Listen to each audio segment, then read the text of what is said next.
Bom, pessoal, boa tarde.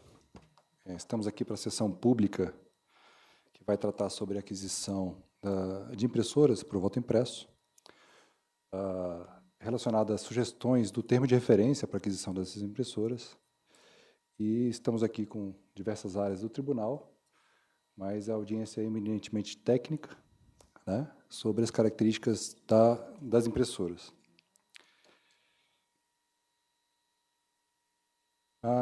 Primeiramente, eu vou fazer uma apresentação técnica, mais para poder explicar a mudança no direcionamento do TSE e as principais características dessa aquisição nós faremos para que possa haver as manifestações de viva voz aí em relação a essa aquisição. Bom, primeiramente, eu vou falar rapidamente no histórico. Nós tivemos o projeto da nova urna eletrônica, que nós denominamos Urna 2018, ou UE 2018, que teve como objetivo resolver dois problemas, duas questões. A primeira questão era em relação à obsolescência tecnológica da interface chamada Parallel ATA, ou PATA. Esse tipo de interface já estava obsoleto no mercado mundial, e nós já não conseguíamos mais fabricar urnas com esse tipo de interface para utilizar com os nossos cartões de memória. Nossas urnas eletrônicas, até o modelo 2015, utilizam esse tipo de interface, e essa interface é fundamental para que esses cartões de memória funcionem da forma como funcionam, semelhante a discos rígidos, né? E que possam fazer vários procedimentos de segurança lá que são um pouco diferenciados dos computadores normais. Juntamente com isso, veio o advento da lei, que trouxe o voto impresso. Então, o TSE decidiu fazer um projeto de uma urna eletrônica. Nós também tivemos algumas questões em relação à dificuldade de fazer licitação do tipo técnico e preço, que também acabou contribuindo, mas não foi o principal ponto. Bom, esse novo projeto de urna eletrônica, nós focamos em fazer com que o eleitor pudesse ter a melhor forma possível, implementar da melhor forma possível a lei do voto impresso, que era fazer com que o eleitor pudesse ver de uma forma mais rápida e mais clara possível a conferência entre o seu voto eletrônico e o voto impresso apresentado, sem acesso ao eleitor, conforme determina a lei. E também, o fato da gente ter contratado um instituto de pesquisa para poder fazer o projeto era para que a gente pudesse observar de perto todas as características técnicas que envolvessem essa solução. Principalmente porque, pela experiência de 2002, nós observamos bastante a questão de atolamentos e uma série de outras questões que poderiam ser muito aprimoradas e é uma questão meio difícil de se colocar em licitação. Mas aprendemos muito com esse projeto. Esse projeto, então, como eu falei, nós contratamos o FIT, Flextronics Institute de Tecnologia, por meio do contrato TSE 105 de 2016.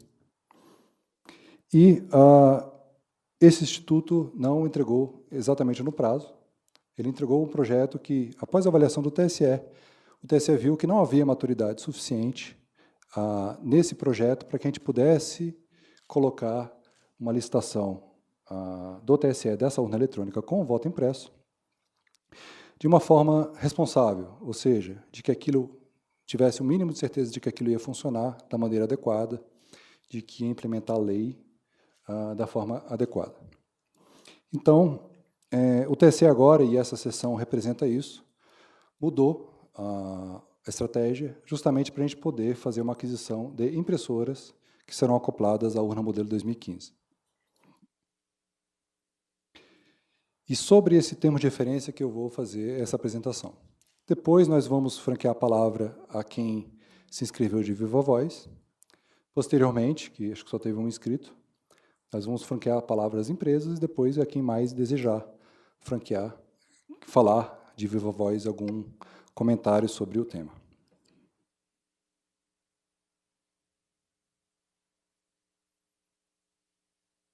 Bom, objetivos dessa sessão pública, já na apresentação. Indicar a alteração da estratégia do TSE para atender o dispositivo legal do voto impresso. Então, que estou falando justamente do novo termo de referência. Colher sugestões do mercado em relação ao termo de referência publicado no site do TSE. Qual será a dinâmica? Salvo engano, foi uma sugestão, né? Apresentada. Nós tivemos um problema com o nosso e-mail criado, miv2018@tsejusbr, que já foi solucionado. Então, caso alguma das empresas, algum dos interessados tenha enviado algum tipo de informação e tenha recebido uma mensagem de que aquela informação deveria ser moderada, por favor, reenviar o e-mail, tá? Porque isso estava com uma configuração errada nesse e-mail, nessa lista de distribuição. Então, após a correção disso, a gente consegue receber os e-mails sem que haja nenhum problema. Então, todas as sugestões apresentadas por e-mail em viva voz na sessão pública serão analisadas posteriormente sob o ponto de vista técnico, administrativo, jurídico e estratégico. Eu estou como coordenador de tecnologia eleitoral, represento a parte de hardware. Nós temos também o coordenador de sistemas eleitorais aqui, representando a parte de sistemas eleitorais, além de doutora Ana Aguiar, juiz auxiliar da presidência, o Thiago Fini, assessor de gestão eleitoral, Célio Castro, chefe da seção que desenvolve justamente a parte de hardware, e doutora Lilian e doutora Mércia, da assessoria jurídica e Secretaria de Controle Interno. Então, embora o foco aqui seja bem mais técnico. Todas essas sugestões, o termo de referência vai refletir o posicionamento final. É a mesma prática que nós utilizamos da última vez. Tá? Infelizmente, a gente não conseguiu fazer a licitação da forma como a gente tinha planejado, com a urna eletrônica. Dessa licitação, quais são os objetos? Esse termo de referência, caso não tenham tido acesso, está publicado no site TSE-JUS-BR, nesse endereço mostrado no slide, e é justamente o caminho, caso vocês acessem em transparência, licitações de contratos, compras e termos de referência, vocês vão ver lá toda a publicação. Esse termo de referência já está internamente tramitando e sofrendo já, possivelmente, algumas alterações em relação às sugestões da análise jurídica e demais análises normais de uma licitação. Então, é o ponto fundamental e correto para que as empresas possam sugerir alterações. Os objetos são produção, fornecimento e garantia dos conjuntos de impressão de votos. Conjunto de impressão de votos corresponde à impressora, que nós chamamos de MIV, módulo impressor de votos. Como nós sempre denominamos um modelo, né, e para os modelos subsequentes, diferenciar, nós temos o MIV 2018. Esse MIV vai vir acompanhado de uma urna plástica. Eu vou mostrar os desenhos de concepção, mas ele vai vir acompanhado de uma urna plástica, vai vir também com uma bobina de papel. Como nós não conhecemos esse design, já que a gente não está comprando agora um projeto, estamos comprando um produto, e esse design depende muito de quem for fornecer e da solução interna do mecanismo de impressão, mecanismo de tracionamento e outras variáveis, nós também adotamos a abordagem de comprar juntamente, de forma indivisível, nessa licitação, as cabinas de votação para esse módulo impressor de votos com a urna eletrônica modelo 2015. Desenvolvimento de firmware, ou seja, tem que entregar um firmware desse módulo impressor de votos e entregar o respectivo código-fonte, isso é uma exigência do edital. Desenvolvimento do que nós chamamos de modelo de engenharia, qualificação e produção. Modelo de engenharia, na verdade, é a amostra, ou seja, antes da contratação, a empresa apresenta como amostra no pregão eletrônico, caso seja classificado em primeiro lugar, apresenta o modelo de engenharia para provar que tem a capacidade mínima. E eu vou falar de alguns detalhes que estão sendo modificados nesse teste de amostra, em relação ao que já foi publicado. Após a contratação, a empresa tem um modelo de qualificação, ou seja, ela começa a desenvolver o projeto e faz um protótipo com impressão em 3D, mas também com todo o mecanismo eletrônico e mecânico já prototipado, para que nós possamos avaliar. Porque tem muito, esse mecanismo, ele não é um mecanismo impressor, ele não existe no mercado. Nós costumamos ver no mercado impressoras fiscais, impressoras não fiscais, que basicamente tem uma fonte de alimentação, um mecanismo impressor, uma guilhotina, e não costumam ter mecanismo de tracionamento. Os mecanismos de tracionamento disponíveis no mercado são para ATMs, são para máquinas são para caixas eletrônicos, né, que emitem, por exemplo, quando vocês vão emitir um extrato, o extrato não é disponibilizado para vocês até que ele seja completamente impresso. É um mecanismo de tracionamento chamado dispenser, mas que ele não tem aplicabilidade na urna eletrônica. Então, nós temos alguns mecanismos de tracionamento no mercado, mas nenhum deles se adapta diretamente ao tipo de impressão do voto conferido pelo eleitor. Então, esse é o maior desafio em termos de estabilidade do módulo impressor de votos, é esse mecanismo de tracionamento. O gabinete também é outro desafio, mas um desafio mais no tempo, porque o gabinete tem que ser feito exclusivamente para essa impressora, já que ele tem que acoplar a urna 2015. E no Brasil, só quem pode ter equipamentos de uso eleitoral, de uso exclusivo da Justiça Eleitoral, é a Justiça Eleitoral. Isso está definido no Código Eleitoral. Então, esse gabinete vai ter que ser projetado e vai ter que ser feito um molde de injeção plástica para que a gente consiga, com facilidade, acoplar na lateral da urna 2015 e não ter nenhum problema de mecânico, de estabilidade, etc., nas diversas sessões eleitorais. Então, o ponto que eu estava é do modelo de engenharia, que é a amostra da licitação, o modelo de qualificação, que é justamente o protótipo intermediário, e aprovadas as alterações de design, que a Justiça Eleitoral tem já uma experiência de 2002 em relação ao voto impresso, e várias escolhas feitas à época, que foi a primeira implementação do voto impresso conferido pelo eleitor no Brasil, resultaram em problemas diretos na eleição. Desde um lacre que tampava uma interface que tinha que ser deslacrada pelo mesário, que isso vai mudar agora, causou diversos atolamentos e, consequentemente, diversas filas. Então, como a Justiça Eleitoral quer implementar de maneira responsável o voto impresso, é muito importante essa fase de qualificação. Eu estou explicando tudo isso porque as empresas, caso verifiquem que tem alguma situação no termo de referência, que eu estou falando aqui, que não está muito clara no termo de referência e que demanda custo, as empresas têm que se manifestar. Porque nós colocamos lá que ela tem que imprimir adequadamente, tem que cair os votos adequadamente no repositório de votos, que nós chamamos agora de urna plástica descartável. Então, essa fase de qualificação e como o termo de referência está escrito, é fundamental que vocês proponham alterações, caso alguma coisa implique em custo. Por fim, o último modelo é o modelo de produção, é o último protótipo. Esse modelo de produção é o chamado cabeça de série.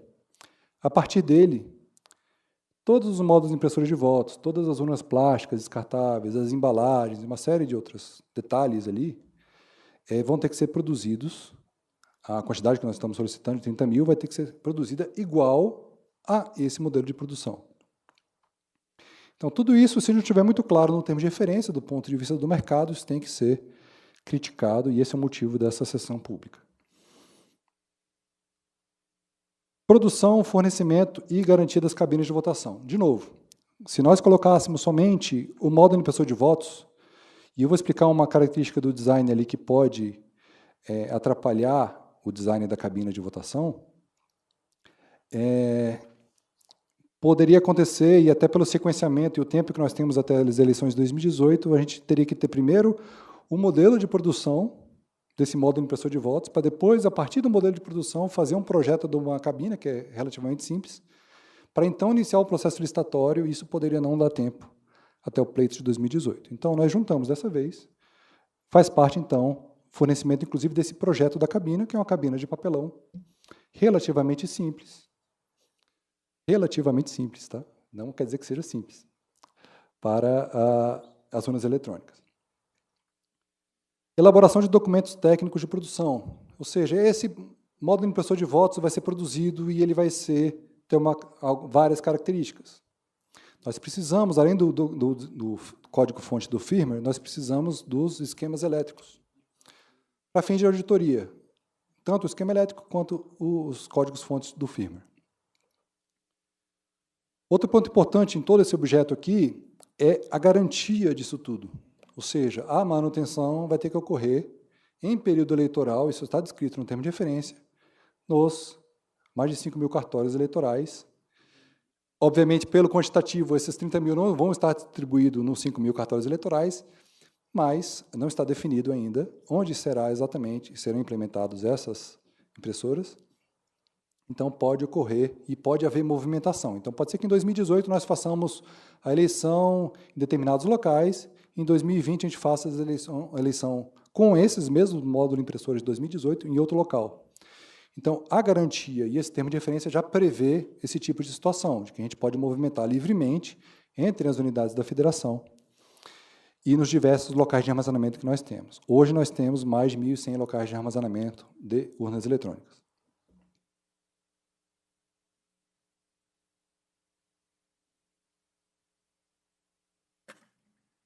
Esse desenho, que não se propõe a ser um projeto, e sim somente um desenho explicativo, é só para poder demonstrar qual é o conceito que a gente está aplicando no termo de referência e das possibilidades.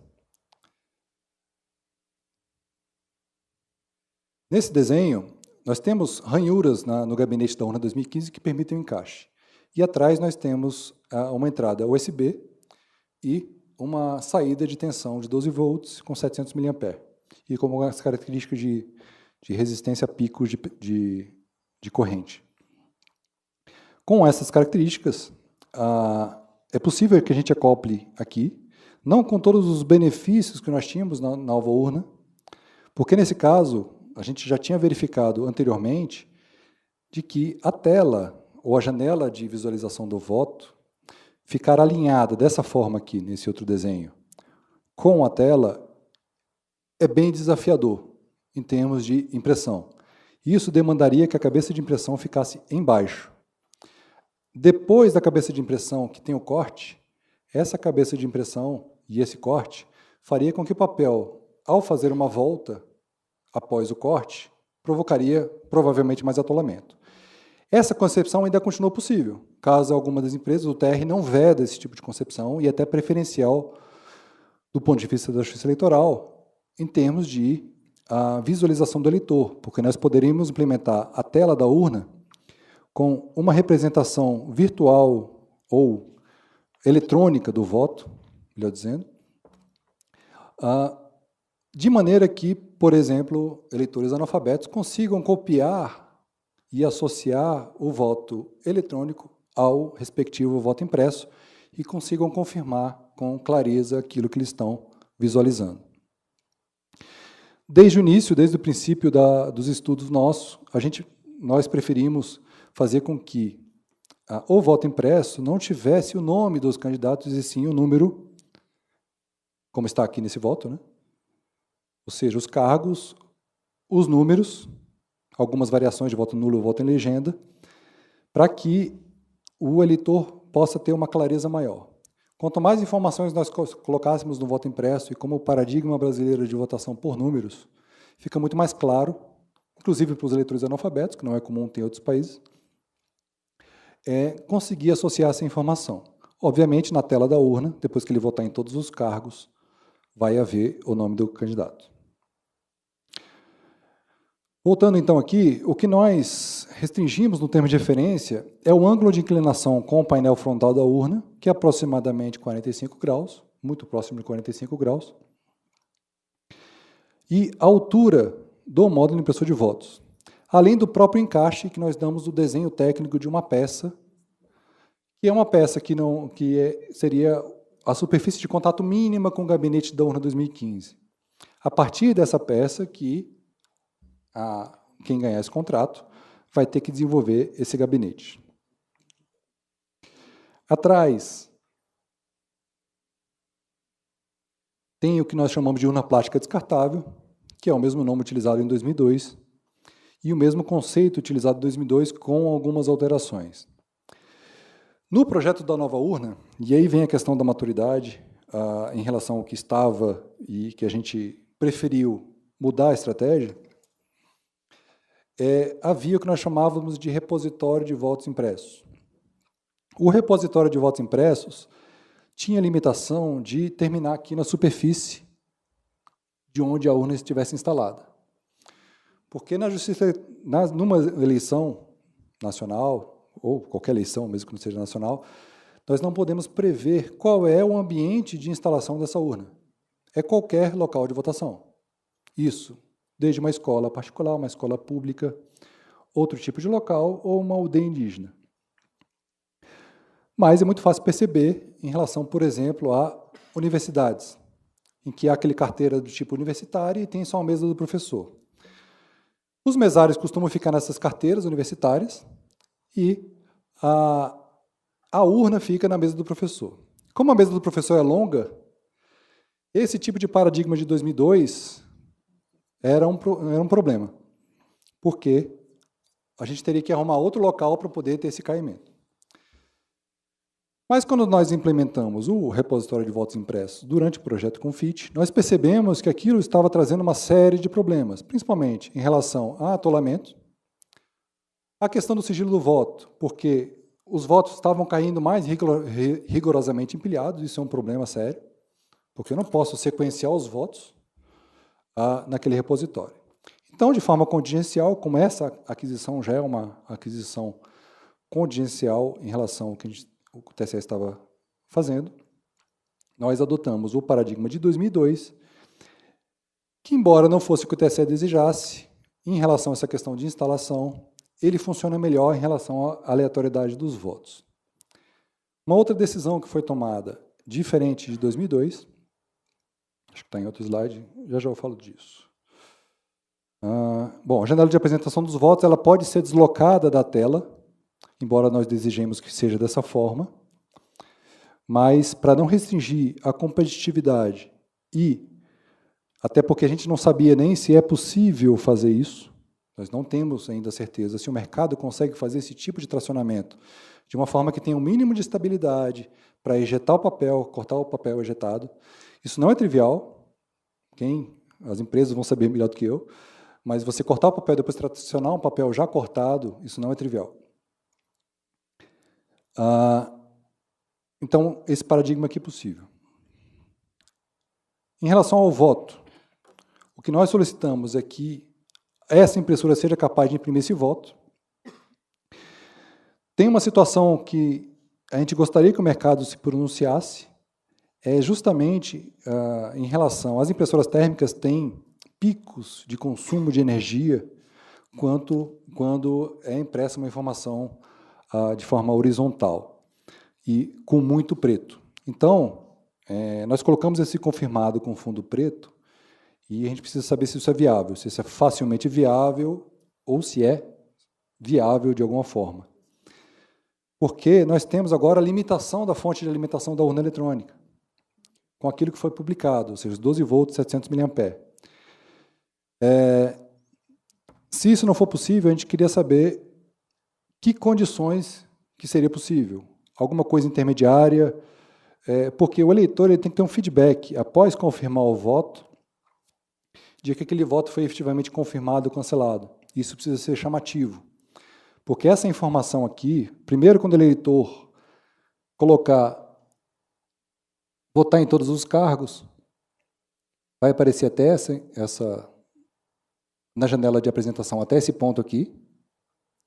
Essas informações aqui são informações fixas, que vão ser impressas, o voto sendo confirmado ou o voto sendo rejeitado, vai ser impresso. E, após ele apertar o confirma, ele imprime esse tipo de informação. Então, preciso de informações do mercado em relação a isso. Se ninguém se manifestar, vai ficar dessa forma. Aqui é uma outra questão, que é a distância entre a cabeça de impressão e a janela de apresentação. Ou seja, ele tem, dependendo do posicionamento da cabeça de impressão, essa cabeça pode ficar muito próxima da janela de representação, que é o ideal, que economiza papel. Então, nós colocamos a restrição de comprimento do voto e colocamos algumas condições de contorno aqui do que a gente gostaria que seja visualizado. Então, também preciso de informações se isso daqui tem algum problema, dada essas outras restrições de tamanhos de fonte mínimos aí que nós colocamos desse layout do voto. Eu não sei se essas linhas horizontais podem apresentar algum problema também. Esse voto tem que ser feito no modo formulário, ou seja, a conexão entre o módulo impressor de votos vai ser cifrada e o terminal do leitor, né, vai ser cifrada. Então, a gente não poderia, até para não ter nenhum tipo de latência indesejável para o eleitor, fazer com que houvesse uma montagem gráfica de um voto, para esse dado gráfico ser cifrado, esse dado gráfico sendo cifrado, passar para a impressora, ele ser decifrado na impressora, depois ser impresso. Então, nós colocamos uma latência máxima de meio segundo, ou seja, entre o eleitor confirmar o seu cargo, ele tem que imprimir esse voto em, no máximo, meio segundo, começar a impressão desse voto em, no máximo, meio segundo. Então, nós também exigimos o modo gráfico, tá? Porque nós podemos alterar esse layout do voto no futuro. Essa impressora não é somente para 2018, para perdurar, e a gente vai acrescentando com novas urnas. Então, nós temos o modo gráfico, mas também exigimos o modo formulário, que eu não sei se o mercado chama de modo página, mas a gente colocou o nosso conceito lá, em que nós vamos definir que nessa posição vai ser impresso um campo chamado cargo 1, por exemplo, com um tamanho tal, e aqui vai ser impresso outra coisa, outra coisa, outra coisa. Você formatando essa página, depois a gente manda somente o dado e os caracteres de controle de cada voto. Ou seja, quando a impressora é ligada, aquilo está tudo escrito no TR. Aquilo vai ser configurado, esse layout de voto, e depois o software de votação fica mandando somente essas informações. Isso vai facilitar com que haja uma latência menor entre a cifração e a decifração do voto na impressora. O QR Code também é aqui uma restrição de tamanho e outras questões. Então, essa questão de fonte é que mais é impactante na impressora. Aqui, voltando um pouco à questão do que mudou em relação a 2002 e o que a gente pretende fazer de diferente nesse módulo. Então, colocando esse pior caso, que seria o módulo de impressão mais alto do que a urna eletrônica, no caso dificultaria aquela questão da cabina de votação, então pode ser que ele faça algum tipo de a empresa vencedora faça algum tipo de facilidade no design que permita com que a cabina consiga deixar o eleitor votar privativamente, deixar toda a parte externa da urna, traseira da urna pública, que esse é o paradigma que nós utilizamos, e ter uma cabine adequada e estável. Bom, primeiro, cada módulo de impressor de votos vai ser entregue com uma bobina de papel. Nós também está como objeto da licitação bobinas adicionais. Então, nós colocamos o tipo de papel que nós utilizamos, mas a empresa é responsável pela questão de compatibilidade entre papel e mecanismo. O que mudou em relação a 2002? Em 2002, essa urna plástica ela era acoplada somente na sessão eleitoral. E o maior risco do voto impresso está na parte, além dos riscos naturais de um mecanismo eletromecânico, né, de uma impressora eletromecânica, é a questão da custódia desse voto. Então, para mitigar esse tipo de problema, nós mudamos em relação a 2002. Em 2002, a urna plástica descartável era verificada diante dos partidos como vazia, ela era lacrada diante dos partidos e havia uma entrada onde os votos eram inseridos. Essa interface também era lacrada. Na sessão eleitoral, ele acoplava a urna 2002, conectava essa urna plástica descartável, rompia esse lacre, que era um lacre de papel, parecendo com selos, aqueles selos de preço, né, que eles se autodestruíam. Então, o mesário não tirava aquilo adequadamente.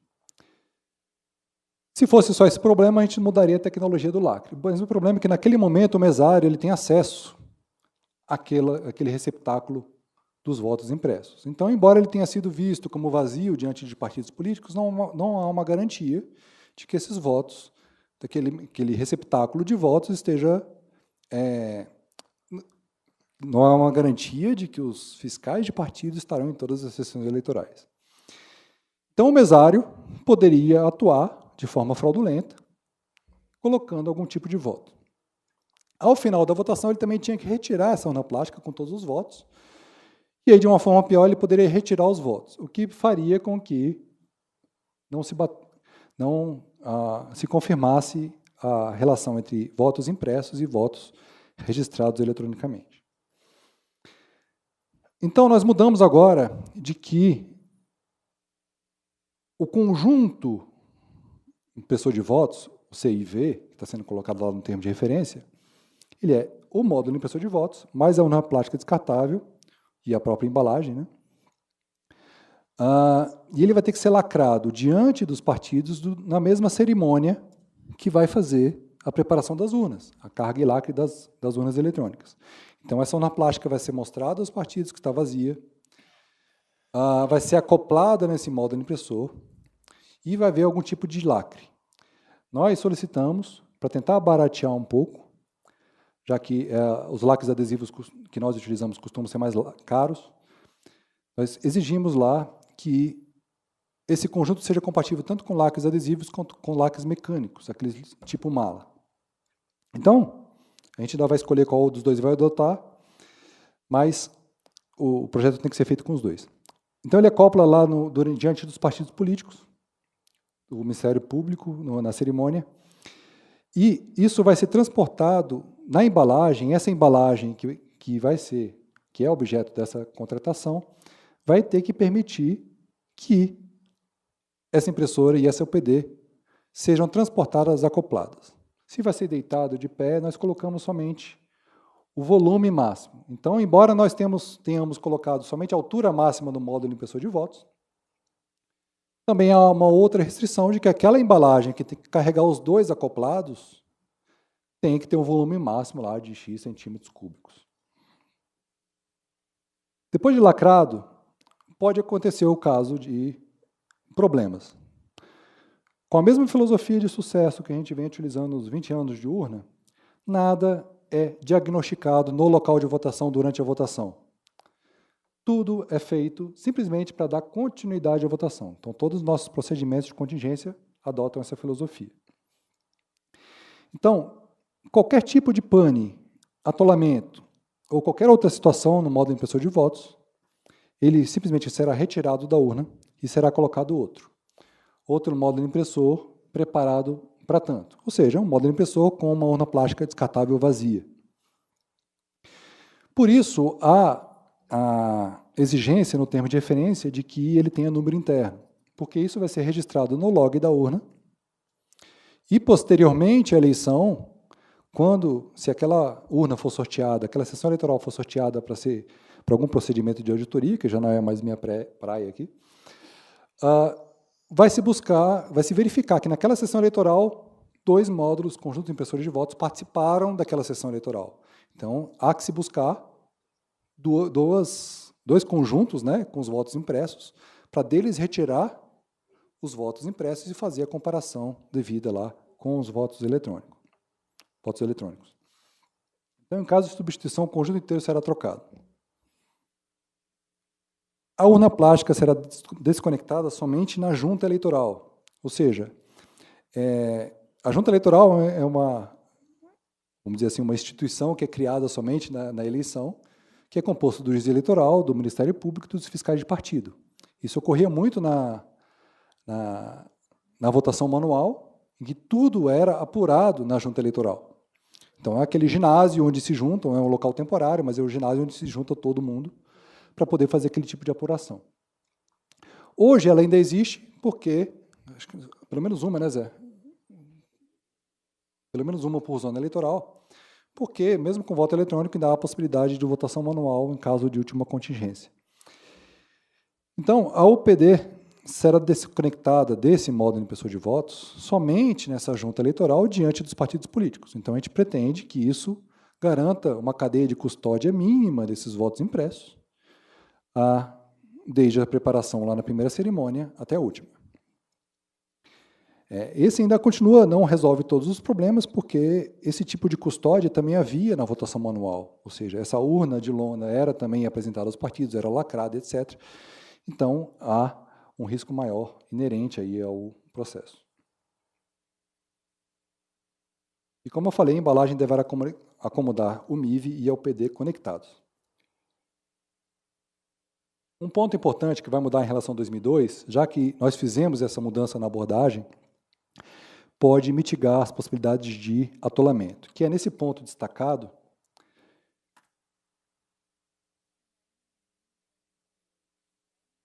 Sim. Ela perguntou se a embalagem também está no TR, ela faz parte do objeto e o projeto dela também, juntamente com o módulo impressor de votos. E aí tem que ser feito adequado para que isso também não atole, tá? Porque se isso vai tudo acoplado, com a bobina já instalada e lacrado, tudo lacrado, isso vai tremer no transporte. Então, essa embalagem tem que ter um mínimo de resiliência ali para poder fazer com que essa bobina não desenrole, ou não tenha algum outro tipo de mecanismo, ou algum outro tipo de problema inerente a impressoras desse tipo. Ponto importante que está sendo destacado ali é o seguinte, e está meio sobreposto essa parte rígida a uma parte superior rígida, na urna plástica descartável, é uma parte inferior flexível, que é um saco de votos feito de plástico. Então, a embalagem pode fazer com que esse saco possa ser reduzido no seu volume, não tem problema nenhum. Mas essa parte rígida aqui, ela tem que se sobrepor ao módulo impressor de votos, de maneira que, quando haja o último tracionamento do voto, a última polia que jogue o voto para frente, o voto impresso já tem que ter uma liberdade de cair livremente para esse saco plástico. Lembrando que essa distância entre a saída do voto e a ponta aqui tem que estar condizente, ou um pouco maior, obviamente um pouco maior do que o próprio comprimento do voto, justamente para que ele não bata e atole a ponta. Então, tudo isso vai ser visto naquele modelo de qualificação que eu falei.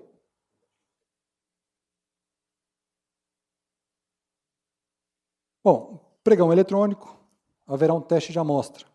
Esse teste de amostra é para poder verificar minimamente se há capacidade do licitante em ofertar aquele tipo de equipamento. O teste de amostra vai ser mais simplificado do que o que está publicado. Então, o licitante classificado em primeiro lugar deverá apresentar um protótipo com as seguintes características. Necessariamente a cabeça de impressão e guilhotina ofertadas, porque o que mais vai consumir, o que praticamente consome toda a energia ofertada pela fonte da urna eletrônica, é a cabeça de impressão, porque é um mecanismo térmico. E a guilhotina também. Então, como há uma relação de compromisso entre a energia aplicada pela cabeça de impressão no papel térmico e a energia fornecida pela urna, a gente vai fazer o teste nessa cabeça de impressão. Mas, como é uma amostra, a licitante pode trazer a placa eletrônica que julgar melhor. Ou seja, com essa placa eletrônica, o suficiente para fazer os testes que nós vamos exigir. A alimentação de corrente contínua feita pela fonte da urna 2015. E nós vamos realizar 2 testes principais. Então, nós não vamos exigir tracionador, como está determinado lá está publicado na última versão. Nós vamos fazer um teste de densidade de impressão, utilizando o densitômetro, ou seja, com a fonte da urna 2015 vai ter que imprimir com uma certa qualidade de impressão. E esse densitômetro ele vai medir o quão preto está aquela impressão naquele tipo de papel.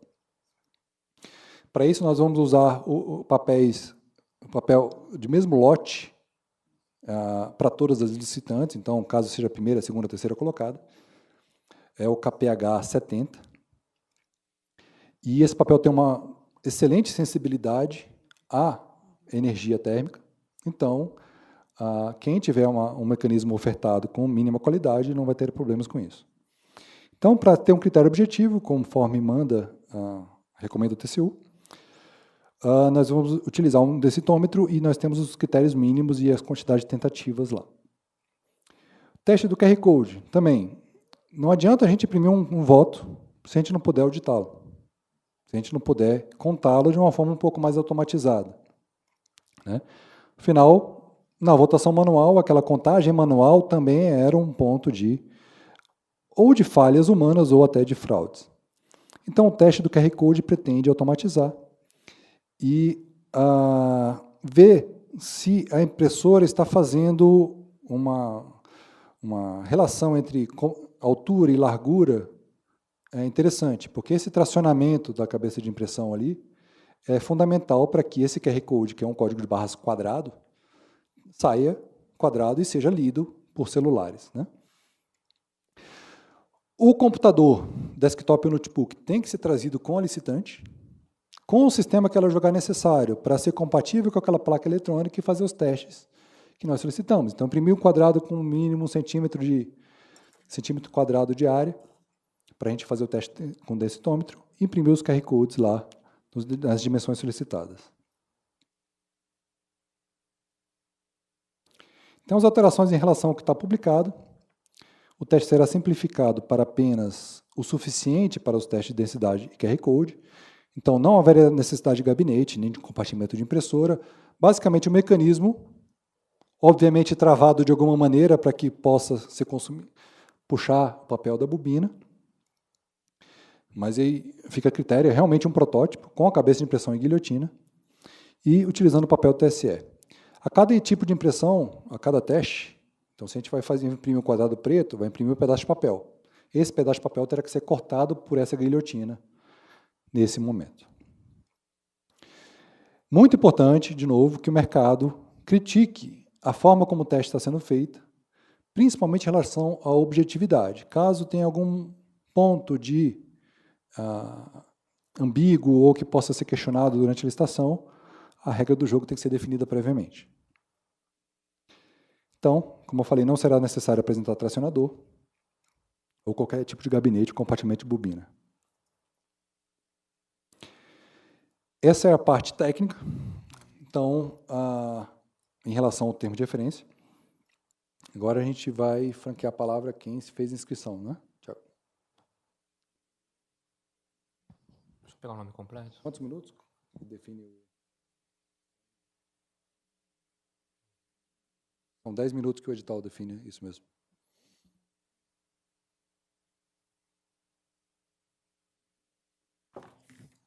Dr. João Paulo Rodrigues Nogueira da Gama. Senhor? Eu vou levar e trazer o microfone só para... Só um minutinho, doutor.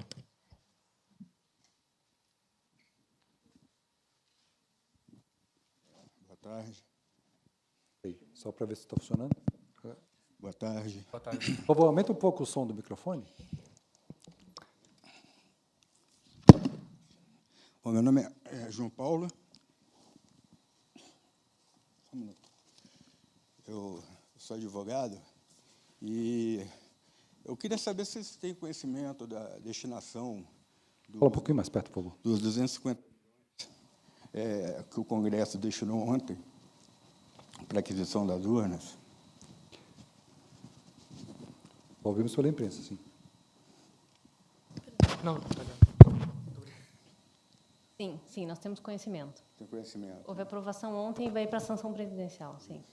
E qual é a modalidade que vai ser adotada? Na licitação? Isso. É pregão eletrônico. É pregão eletrônico? Isso. Então não vai ser melhor técnica, né? Não. Tá, por enquanto só isso. Bom, ele era o único... só houve uma inscrição de viva voz pelo edital. Eu franquei agora a palavra a alguma empresa que queira se manifestar. Eu vi lá, né, pela lista de presença, tinha, não sei se 2 ou 3 empresas, 2 empresas com certeza, 3. Alguém quer se manifestar de viva voz? Teria 10 minutos. Alguma questão foi apresentada?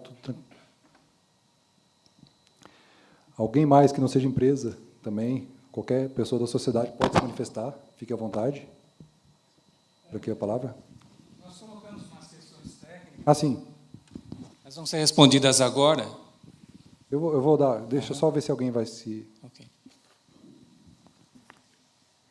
Se alguém não for falar, eu posso respondê-las agora ou falar em encaminhamento. Bom, em relação, foram feitas pela 4 eletrônica Ok. os seguintes questionamentos. 1. Em relação ao item F.17.75, quais partes da montagem podem ser realizadas fora do país? Eu não sei se está explícito lá, mas nós só temos restrição em relação à gravação do firmware. Então, possivelmente, eu não sei, isso está escrito? Parece que a montagem final é no Brasil. Tem que ser no Brasil. A montagem final no Brasil. Está escrito lá que obrigatoriamente tem que ser no Brasil. Acompanhado pelo TSE. Nós fazemos auditoria em fábrica. Tá? Se isso não estiver muito explícito lá, o senhor coloca as suas considerações da forma que o senhor julgar necessárias, mas nós vamos fazer um procedimento muito parecido com o que nós fizemos com as urnas que nós fabricamos até hoje. Determinados módulos e placas, por exemplo, eram soldados e montados efetivamente os componentes fora do país, né? Esses componentes, esses módulos vinham como insumos até o Brasil, e no Brasil havia um chão de fábrica onde era feita a integração. Então, elas serão, para ser mais objetivo, integradas no Brasil. Nós precisamos fazer garantir que o que está sendo gravado dentro do chip que vai fazer a decifração seja exatamente aquele firmware que foi desenvolvido. Então, esse é o ponto fundamental. Além disso, o outro ponto fundamental é a auditoria de qualidade. Nós sempre fizemos nas urnas eletrônicas, justamente para aferir. Então, nós temos um controle de qualidade de chão de fábrica, que é auditoria de produto acabado. Então, é feito com NQA nível 1, lotes de no máximo 50, nós testamos uma amostra de 13, e aprovamos essa saída dos módulos impressores, no caso agora, né? Já tem anexo? Tem um anexo específico lá sobre essa parte de auditoria de fábrica. Posteriormente, esses módulos são enviados ao local de destino, que, segundo o termo de referência, a gente vai indicar um determinado prazo após a assinatura do contrato, qual vai ser o local de destino, pode ser quaisquer uma das 27 capitais. E lá vai ser feito o aceite técnico. O aceite técnico é o procedimento necessário para qualquer aquisição de equipamentos ou de patrimônios, né? Onde é feito um tipo de teste, que também todas as regras estão definidas no termo de referência. A partir desse teste, nós aceitamos aquela nota fiscal de venda. Então, é enviado com os equipamentos uma nota fiscal de remessa para o local de destino e, para o TSE, uma nota fiscal de venda. Conforme o TRE fale que aquilo está aprovado, conforme os critérios, ou teste 100% ou teste amostral, nós aprovamos fazemos aceite definitivo desses módulos, e eles são incorporados ao patrimônio da Justiça Eleitoral. E, a partir disso, são propriedade da Justiça Eleitoral. Caso não passe, a empresa vai ter que ir lá dar manutenção em garantia já, garantia prévia, vamos dizer assim, né, porque o equipamento ainda não seria nosso, para consertar.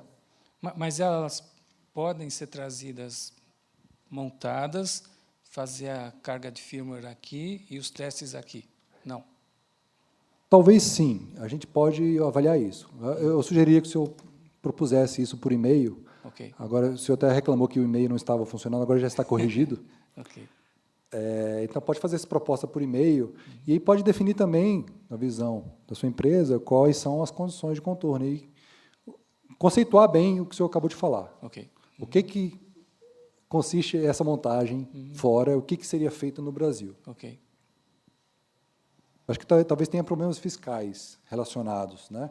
O fato de não ser montado aqui, de ser montado lá, e não sei qual tipo de imposto que incide. Em relação a isso, a informação que eu tinha é que não existe imposto de importação sobre esse equipamento. Existe uma lei, eu não vou lembrar agora qual que é, mas caso alguém tenha interesse, tem que ser pesquisado no Google sobre coletor eletrônico de votos, que foi o primeiro nome dado à urna eletrônica. E aí tem uma lei lá, então, se colocar lei, coletor eletrônico de votos, isenção, alguma coisa assim. Vê se você acha aí, Tiago. Essa lei isenta de imposto de importação E você lembra mais o que, Célio? Tem mais um imposto. Lei 9643. Acho que de 98. Então, aí, cabe o senhor interpretar a lei Ok. e verificar. Isso é uma questão das licitantes. Qualquer dúvida, esse e-mail, ou quando o edital estiver publicado, também pode ser utilizado para os questionamentos. Vou continuar, então, aqui aos seus questionamentos. 2. Existe alguma limitação para o tamanho do saco plástico do OPD? Nós vamos colocar uma limitação máxima e mínima, só para fins de... porque isso vai delimitar a proposta das empresas, né? E a gente precisa... Agora que não tem essa restrição de altura, eu lembro que... Eu acho que em 2002 ele deveria ter por volta de 1 metro, um pouco mais. Tá? A gente também tem questões relacionadas ao tipo do saco, do material do saco plástico, que ele não pode conter PVC, para evitar que haja algum tipo de reação com o papel térmico. 3. A OPD é totalmente descartável ou apenas seu saco plástico? Totalmente descartável. A gente gostaria, mas a essa altura, né, até as eleições de 2018, a gente colocaria uma série de outras definições, principalmente em relação à sustentabilidade, mas a gente vai discutir isso com quem ganhar a licitação, porque, sendo descartável, muito provavelmente o tipo do saco plástico não vai ser do mesmo material utilizado, empregado na parte rígida da urna plástica descartável. Então, a facilidade, o projeto também tem que, não está exigido lá, mas a gente vai verificar na medida do possível, a facilidade daquilo ser separado, para que um plástico não contamine o outro na reciclagem desse material. 4. Solicitamos o arquivo do desenho do gabinete da UE 2015 ou a amostra para fazermos o projeto do gabinete do MIV 2018. Nós vamos estudar direito essa pergunta, mas, a priori, esse tipo de informação, o desenho em 3D do gabinete, a amostra do gabinete, e etc., só vai ser disponibilizado à contratada. Ok. Em termos de proposta de preço para a licitação, as informações que estão lá no TR, nós julgamos suficientes para a elaboração da proposta. 5. A fonte da UE 2015 disponível para impressora tem especificação de corrente baixa, 0,7 ampere. E relação baixa também, mais ou menos 25%. Essa fonte alimenta apenas a impressora? Podemos ter acesso ao esquema elétrico? Essa fonte ela vai alimentar também a própria urna eletrônica. Mas essa especificação disponibilizada é a especificação exclusivamente dessa saída. Então, esse 0,7 ampere, pelo que está especificado no equipamento, é exclusivo para essa saída. Então, mesmo que haja um outro tipo de consumo, o fabricante está aqui, acho que, caso não esteja correta, aquele tipo de especificação também, obrigatoriamente, tem que se manifestar no caso, né, porque está de acordo com a documentação técnica disponibilizada no respectivo contrato. Então, é dedicado a isso.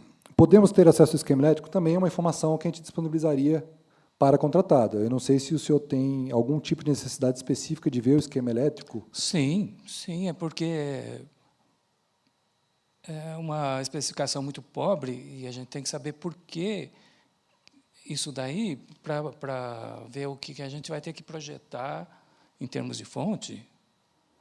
Sim, mas é justamente esse o ponto. Se o senhor acha que a especificação está pobre, que tipo de informação a mais nós teríamos que dar? Porque, se o senhor está verificando isso, as outras empresas também teriam a mesma dificuldade. Exato. Pode ser que tenha. Então, 12 volts, 700 mA, com picos de até 2 ampere, isso não é especificação suficiente? Olha, eu acho muito estranho uma fonte ter uma regulação de mais ou menos 25%. Isso parece uma bateria, não uma fonte. Sim. Não, isso é uma questão, e eu mesmo coloquei especificamente um item lá, para se tomar cuidado. Essa impressora, embora a gente faça o teste da amostra com a rede elétrica, nós temos essa urna eletrônica e até onde eu sei, a gente vai checar isso, ratificar isso. Quando ela está em bateria, é uma bateria de chumbo ácido. Ela pode ter 13,5 volts até 10,5, que é a tensão de corte. Então, pode acontecer essa saída e não ter exatamente 12 volts. Então, mais ou menos 25%, se você pegar 12 volts e tirar 25%, vai dar menos do que 10,5, o que não é o caso. Então, por aí já está um pouco não muito precisa aquela informação. Então, nós devemos fazer alguma alteração nessa especificação. Mas o que eu estou pretendendo contigo é entender que tipo de informação, se é só os 25% que tem de variação, qual é o impacto disso no projeto, na sua proposta. É o que é tensão inferior, a tensão superior? Olha, como eu disse na pergunta, 0,7 ampere já é uma corrente muito baixa para alimentar essa impressora. Sim, mas é o que a gente não consegue atualizar as urnas. Por isso, a gente precisa ter mais informação. Por isso que o esquema elétrico seria Então, eu peço, útil, então, né? para ficar mais objetivo e depois a gente tornar isso mais transparente, que o senhor coloque mais argumentações, coloque suas hipóteses, tá, em relação a isso. O que poderia acontecer com mais ou menos 25%? Mais 25% daria esse problema, esse problema, esse problema. Menos 25% poderia dar esse problema. Ou eu não consigo, com essa faixa de tensão, indicar a situação X ou Y, ou conseguir ofertar um mecanismo dessa forma. Na documentação diz que vai haver uma fonte disponibilizada, né? Isso é antes da licitação? Sim. Nós vamos franquear. Antes de publicar o edital, isso. Aí vocês podem aqui, mediante um termo de... Essa fonte vai ter que retornar a gente, né? A gente vai tirar de uma urna eletrônica.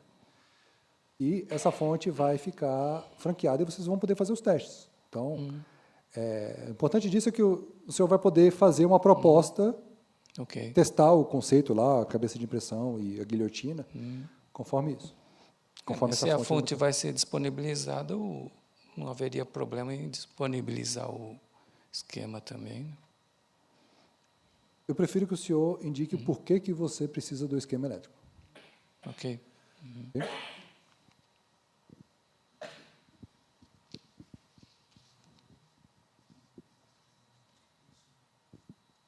Pode falar. Hermes Bandeira, estou representando a CIS Eletrônica. O senhor que me antecedeu, ele falou sobre importação de mecanismos. Esse equipamento ele não é um equipamento convencional que você cadastre e tenha um PPB dele. As indústrias nacionais terão algum tipo de incentivo no momento do pregão eletrônico que correspondente aí ao PPB em relação a equipamentos importados, ou eles vão estar competindo todos no mesmo valor, sem redução ou majoração de valores correspondentes?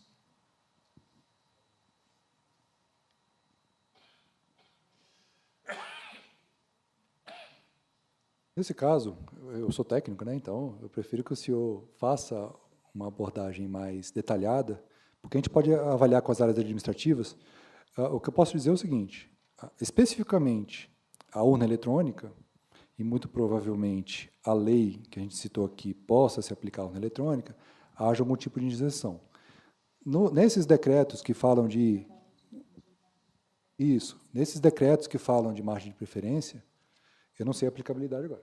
Está falando de margem de preferência na licitação. Exatamente, que a proteção do mercado nacional é realizada de forma com que você, mesmo comprando um equipamento com 10% mais caro, você estaria dentro do processo e não no processo quando o equipamento é nacional. Então, você teria essa majoração aí. Sim. Para a proteção do mercado nacional. Naqueles equipamentos que tem o PPB, que o Ministério da Ciência emite aquele laudo.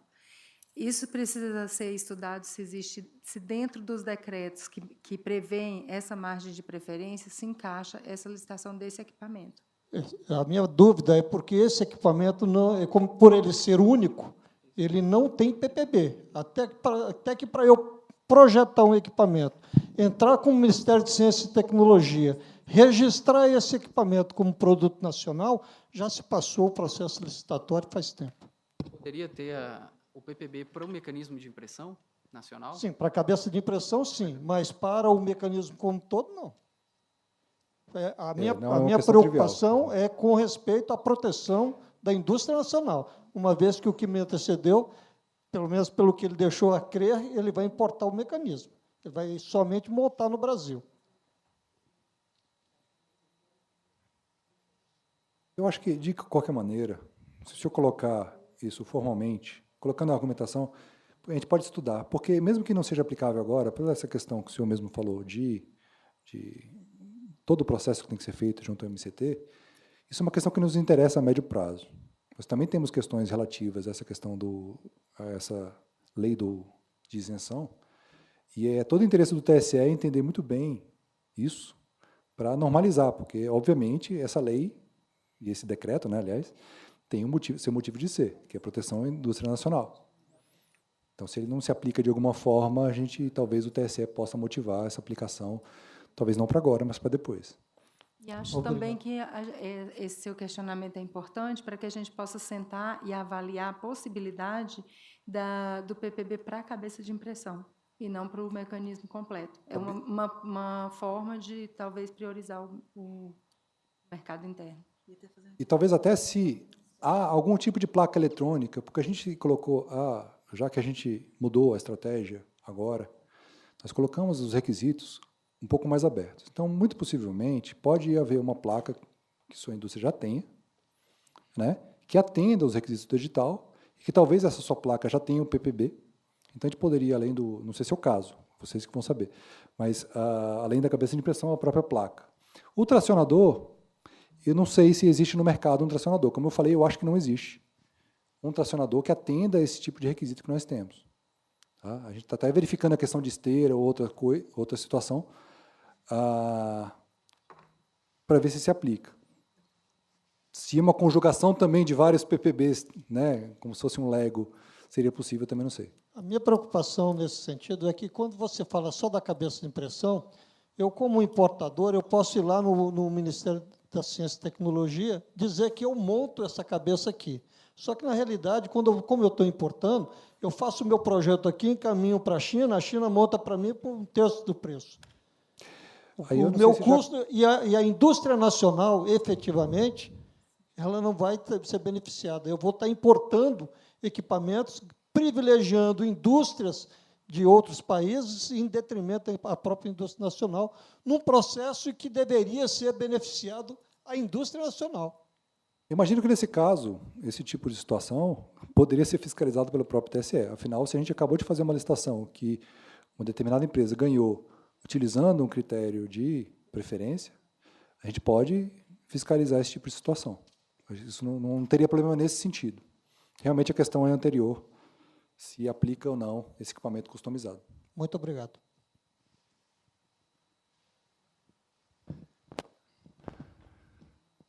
Mais algum questionamento? Alguém quer se manifestar?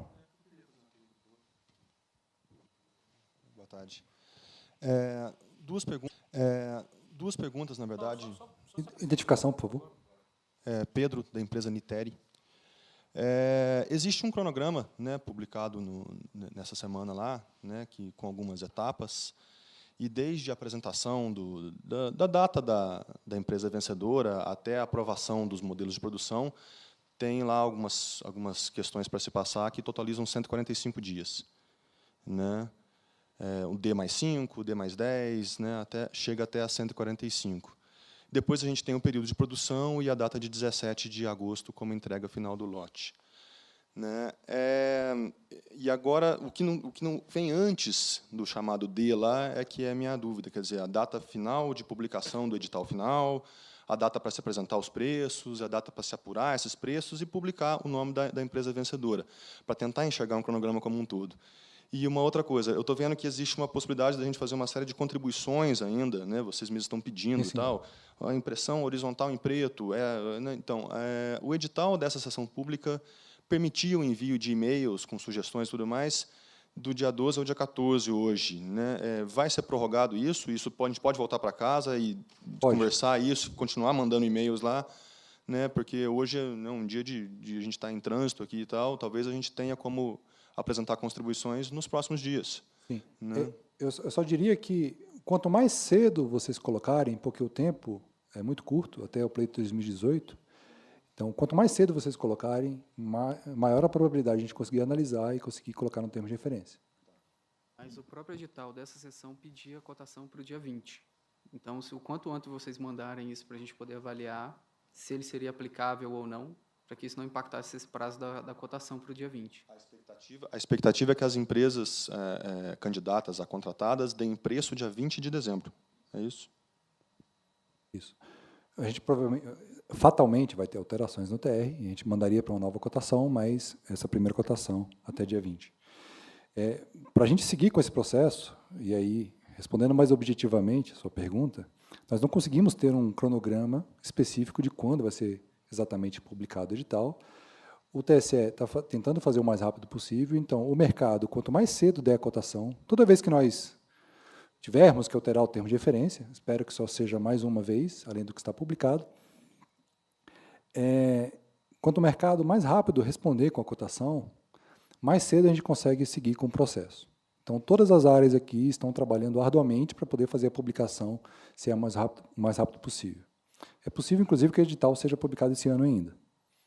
Tá? Então, nós precisamos da colaboração de todos, porque quanto mais cedo a licitação for feita e mais cedo ela for terminada, maior será o prazo para cada licitante, para a empresa, efetivamente, que vai fazer, né, executar esse contrato. Nós trabalhamos com a expectativa de publicar esse edital no dia 26 de dezembro. Trabalhamos com essa expectativa. Mas dependemos de algumas coisas que fogem ao nosso controle. Por exemplo, a cotação de preços, que são as empresas que nos enviam. Nós não podemos publicar o edital sem ter uma estimativa desse valor. E são as empresas que enviam essa estimativa desse valor. Por isso, o Rafael disse, quanto mais rápido vocês enviarem as contribuições e os valores, os preços, né, as propostas, para a gente poder ter uma estimativa de preço, mais rápido a gente vai conseguir colocar esse edital na rua. E trabalhamos com a expectativa de abrir essa licitação dia 9 de janeiro, no mais tardar. Mas dependemos dessa parte de vocês. Acontecendo 9 de janeiro, qual a melhor expectativa de ter a decisão? A lei impõe vários prazos de recurso. Então, considerando uma empresa classificada em primeiro lugar, que apresente a amostra, que ela teria até 4 dias para apresentar a amostra, nós fazemos o teste em 1 dia. E aí tem todos os prazos recursais, aí, que eu não sei de cor, mas depende muito se outras empresas que estão participando do certame oferecerem recurso ou não. Se ninguém entra com recurso, ou nem entra com intenção de recurso, a licitação pode fechar, de repente, na primeira quinzena de janeiro. Mas, em geral, isso não é muito provável, não. Uhum. Depende muito dos outros licitantes estarem plenamente de acordo. Pelo que nós já fizemos de licitação, isso não costuma ocorrer, não.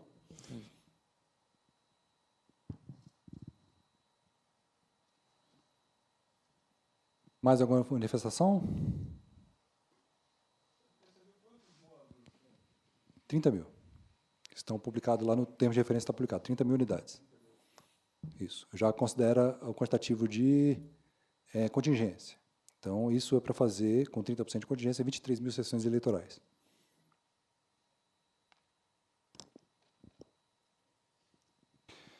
Bom, não tendo mais manifestações, o e-mail continua aberto. Mesmo que a gente vai ver se precisa retificar lá alguma situação do prazo do edital, mas esse e-mail, MIV 2018, é o e-mail de troca de informações entre o mercado e o TSE. Obviamente, uma hora esse edital vai ser publicado. Quando o edital for publicado, há todo um processo que aí já gera vínculo completo e total com a licitação, que aí deve ser redirecionado ao e-mail questionamento licita, né, @TSE, que é o e-mail oficial da licitação. Isso vai estar disponibilizado no edital de licitação. Ok? Então, agradeço a presença dos senhores e senhoras. Obrigado.